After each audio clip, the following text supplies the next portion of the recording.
আসসালামু আলাইকুম ওয়া রাহমাতুল্লাহি ওয়া বারাকাতুহু। আউযু বিল্লাহি মিনাশ শাইতানির রাজিম। বিসমিল্লাহির রাহমানির রহিম। ওয়াতাসিমু বিহাবলিল্লাহি জামিআ ওয়া লা তাফাররাকু। সূরা ইমরানের 103 নম্বর আয়াত। আল্লাহ রাব্বুল আলামিন বলেন যে, তোমরা ঐক্যবদ্ধ হও এবং পরস্পর বিচ্ছিন্ন হইও না। ঐক্যবদ্ধভাবে আল্লাহর রজ্জুকে, আল্লাহর বিধানকে ধারণ করো এবং পরস্পর বিচ্ছিন্ন হইও না। মুসলমানরা আল্লাহর এই নির্দেশ অমান্য করার কারণে, অর্থাৎ ঐক্যবদ্ধ না হওয়ার কারণে সারা বিশ্বে মুসলমানরা আজকে জুলুম নির্যাতনের সম্মুখীন। এই যে আমেরিকা ইরানের উপরে হামলা চালাইল, এখন যদি বাহরাইন, ওমান, কাতার, ইরাক, ইরান এই সকল দেশগুলো যদি ঐক্যবদ্ধ হয়ে মার্কিনীদের উপরে হামলা চালাইত, প্রতিরোধ করত, জনগণ এবং সেনাবাহিনী, ওই সকল দেশের পুলিশ বাহিনী সবাই যদি ঐক্যবদ্ধ হয়ে আমেরিকার বিরুদ্ধে যুদ্ধ করত, তাহলে এই মার্কিনীরা, আমেরিকারা এই মধ্যপ্রাচ্য থেকে, গোটা বিশ্ব থেকে পালিয়ে যেতে বাধ্য হইত। মুসলমানদের মধ্যে ঐক্য না থাকার কারণে আজকে ইরানে হামলা চালাইছে, ইরাকে হামলা চালায়, আফগানিস্তানে হামলা চালায়, লেবাননে হামলা চালায়, লিবিয়ায় হামলা চালায়, ফিলিস্তিনে হামলা চালায়। অর্থাৎ মুসলমানদের ঐক্যবদ্ধ না হওয়ার কারণে এই অবস্থা। আর মুসলমানদেরকে ঐক্যবদ্ধ করতে হইলে মুসলমান সৈনিক যারা আছে, আর্মি, বিডিআর, পুলিশ বাহিনী, সামরিক বাহিনী এবং সাধারণ মুসলিম যারা আছে, সবাইকে কোরআন এবং হাদিস পড়তে হবে। অর্থ সহ, ব্যাখ্যা সহ বুঝে বুঝে পড়তে হবে। কোরআন পড়লে, কোরআন বুঝলে ইমান বৃদ্ধি পাবে। আর ইমান যখন বৃদ্ধি পাবে এবং সেনাবাহিনী, পুলিশ বাহিনী, সাধারণ জনগণ, সকল মুসলিম ঐক্যবদ্ধ হয়ে যখন আল্লাহর জমিনে আল্লাহর দ্বীন প্রতিষ্ঠা করার জন্য, আল্লাহর সন্তুষ্টি অর্জনের জন্য, আল্লাহর বিধান অনুযায়ী প্রত্যেকটা মুসলিম দেশ যখন আল্লাহর বিধান অনুযায়ী,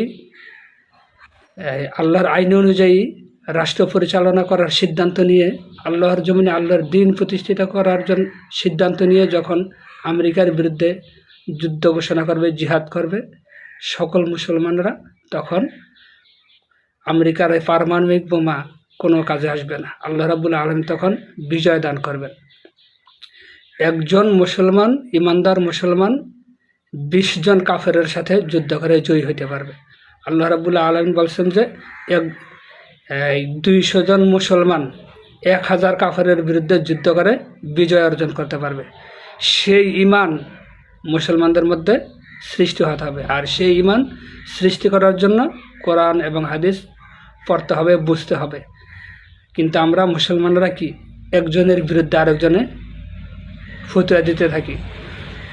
দেখা যাচ্ছে যে সকল মুসলিম দেশের রাষ্ট্রপ্রধানরা মুসলমানদের অধিকার আদায়ের জন্য, অধিকার প্রতিষ্ঠা করার জন্য চেষ্টা করে এবং আমেরিকার কথা অমান্য করে, ইসলাম বিরোধী আইন দিয়ে দেশ পরিচালনা করতে চায় না, দুর্নীতি চায় না, জনগণের সম্পদ লুটপাট করতে চায় না, সেই সকল মুসলিম দেশের উপরে, সেই সকল মুসলিম দেশের নেতাদের উপরে হামলা চালায়। যেমন পাকিস্তানের ইমরান খানরে বন্দি করে রাখছে, কারণ ইমরান খানে দুর্নীতি করে না, ইসলামের পক্ষে কথা বলে, এই জন্য তাকে বন্দি করে রাখছে। পাকিস্তানের শাসক গোষ্ঠী আর আমেরিকা কি ঐক্যবদ্ধ হয়ে। বাংলাদেশে হাসিনা আসছিল ভারতের সাজেশন অনুযায়ী চলতে, ভারতের সমর্থনে। এখন যারা ক্ষমতায় আছে বাংলাদেশের, তারাও কি ইহুদি খ্রিস্টানদের আইন দিয়ে দেশ চালায়, তাদেরকে কিছু বলবে না। অর্থাৎ আমেরিকা বলেন এবং মুসলিম নামধারী যারা আকীদাগত মুনাফিক আছে, তারা আমেরিকার সাথে বা বিভিন্ন ব্রিটেনের সাথে অমুসলিম দেশের যে আইনকানুন আছে, ইহুদি খ্রিস্টানদের যে আইনকানুন আছে, সেই সকল আইনকানুন দিয়ে কি চালায়, দেশ চালায়। মুসলিম নামধারী মুনাফিকরা, রাষ্ট্রপ্রধানরা, আর হইল ইসলাম বিরোধীরা, ইহুদি খ্রিস্টানরা, তাদের সাথে তাদের যোগ সাজস। অর্থাৎ তারা যারা নেতৃত্ব দেবে, তারাই কি লুটপাট করে জনগণের সম্পদ খাবে, দুর্নীতি করবে, চুরি করবে, ডাকাতি করবে। বিশ্বের মধ্যে, পৃথিবীর মধ্যে যারাই আল্লাহ এবং আল্লাহ রাসূলের কথা বলবে, যারাই আল্লাহ এবং আল্লাহ রাসূলের বিধান আল্লাহর এই জমিনে, আল্লাহর সৃষ্টিকৃত জমিনে কায়েম করার জন্য চেষ্টা করবে, আল্লাহর কথা বলবে, আল্লাহর আইনের কথা বলবে, তাদেরকেই ইহুদি খ্রিস্টানরা এবং মুসলিম নামধারী মুনাফেক শাসকরা জঙ্গিবাদী, উগ্রবাদী বলে অপপ্রচার করে। এইরকম ব্লেম দিয়ে কী করে ধ্বংস করে দেয়, নিশ্চিহ্ন করে দেয়। অর্থাৎ যারাই আল্লাহর কথা বলবে, যারাই মুসলমানদের অধিকারের কথা বলবে, চোরের বিরুদ্ধে বলবে, দুর্নীতির বিরুদ্ধে বলবে, তাদের উপরেই কি হামলা মামলা শুরু হয়ে যায়। বাংলাদেশ সহ সারা পৃথিবীর মধ্যে এই অবস্থায়। তা আল্লাহ রাব্বুল আলামিন আমাদের সকল মুসলিম জাতিকে ঐক্যবদ্ধ হওয়ার তৌফিক দান করুন, আমিন। আমরা সকলে বলি আমিন। আর যারা এই শাসকদেরকে, এমন কিছু আলেম ওলামা আছে, একজন আলেম মন্তব্য করলো যে ইরানের আয়াতুল্লাহ আল খোমেনি মৃত্যুর পরে সে কী বললো, আলহামদুলিল্লাহ বলতে বললো, নাউজুবিল্লাহি মিন যালিক। যে আপনি একজন বড় আলেম, আপনি চিন্তা ভাবনা করে কথা বলতে হবে। যে তাদের সাথে আকীদাগত অমিল থাকলো, কিন্তু আমেরিকায় আমাদের শত্রু, সমস্ত মুসলমানের শত্রু, আবার ইরানেরও শত্রু, ফিলিস্তিনের শত্রু। আমরা যে এই আলেম দাবি করে তারা সুন্নি মুসলিম, সুন্নি মুসলিমরা ফিলিস্তিনের চারপাশে সুন্নি মুসলিম রাষ্ট্র, তারা ফিলিস্তিনের জন্য কি করছে? অথচ ইরান ফিলিস্তিনকে সাহায্য করার কারণে হামলার সম্মুখীন হয়েছে। 12 দিন পর্যন্ত ইরানের উপরে ইসরায়েল হামলা চালাইছে, আমেরিকা হামলা চালাইছে। তা আমরা সুন্নি মুসলিম হয়ে কী করলাম? আর এরা শিয়া হয়েও কি মুসলমানের পক্ষে থাকছে। তাদের আকীদার সাথে আমাদের আকীদার মিল নেই, ঠিক আছে, কিন্তু তারা মানুষ হিসেবে তাদেরকে সাহায্য সহযোগিতা করা, তাদের প্রতি সহানুভূতি প্রদর্শন করা আমাদের কর্তব্য। যারা ইরানের শত্রু আমেরিকা, সমস্ত মুসলমানের শত্রু আমেরিকা, ফিলিস্তিনের শত্রু আমেরিকা, বাংলাদেশের শত্রু আমেরিকা, পাকিস্তানের শত্রু আমেরিকা। যেখানে লিবিয়ার উপরে হামলা চালাইছে, অর্থাৎ যেখানে মুসলমান রাষ্ট্রপ্রধানরা মুসলমানদের উন্নতি করার জন্য চেষ্টা করবে, সেখানেই তারা কি করে? বাধা দেয়। যেখানে ইহুদি খ্রিস্টানদের কথা মুসলিম রাষ্ট্রপ্রধানরা শোনে না, সেখানেই কি করে? সেই রাষ্ট্রপ্রধানকে উপরে হামলা চালায়। এটার একমাত্র কারণ হচ্ছে মুসলমানদের ধর্মীয় জ্ঞান নাই, কোরআন হাদিসের জ্ঞান নাই। কোরআন হাদিসের জ্ঞান থাকলে মুসলমানদের ইমান কি হইতো? বৃদ্ধি পাইত। সেই ইমানের উপরে ভিত্তি করে মুসলমানরা ইমান এবং আমল দুটাই লাগবে, ইমানও লাগবে, আমলও লাগবে। কোরআন হাদিস পড়লে ইমান বৃদ্ধি পায়, আমল বৃদ্ধি পায়। রাসূলুল্লাহ সাল্লাল্লাহু আলাইহি ওয়াসাল্লামের সময় আল্লাহর হাবিব যখন ইসলাম প্রচার করছে, তখন একজন মুসলমানও ছিল না, আল্লাহর রাসূল একা ছিলেন।